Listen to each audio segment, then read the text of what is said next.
मागेल त्याला विहीर योजनेत शासनाने काही मोठे बदल केले आहेत. चला ते काय आहेत ते समजून घेऊया. आपल्या शेतकऱ्यांसाठी पाण्याची टंचाई ही कायमच एक मोठी अडचण राहिली आहे.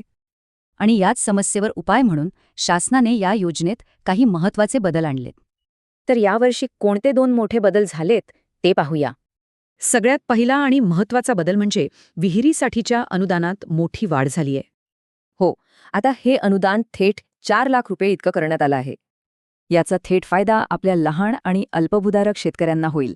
त्यांना मोठा आधार मिळेल. आणि दुसरा महत्त्वाचा निर्णय, 2 विहिरींमधली अंतराची अट आता काढून टाकली आहे. म्हणजे बघा, ही अट रद्द झाल्याने आता जास्त शेतकरी या योजनेसाठी पात्र ठरणार आहेत. आता प्रश्न येतो की ह्या योजनेत प्राधान्य कोणाला मिळतं? चला पाहूया.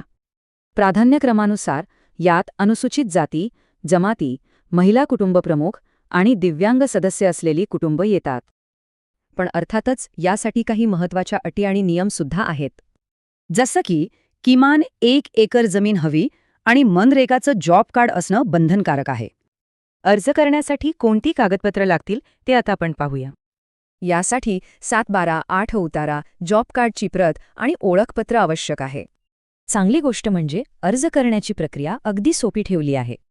अर्ज ग्रामपंचायतीत करायचा, तिथून तो मंजुरीसाठी गट विकास अधिकाऱ्यांकडे जातो. जिओ टॅगिंग पूर्ण झाल्यावर अनुदान थेट लाभार्थ्याच्या बँक खात्यात जमा होतं. म्हणजेच काय, तर ही योजना शेतकऱ्यांच्या पाण्याच्या समस्येवर एक कायमचा तोडगा आहे. आता पाहायचं हे आहे की या व्यापक पाणी सुरक्षेमुळे राज्याच्या कृषी विकासात काय बदल घडतो.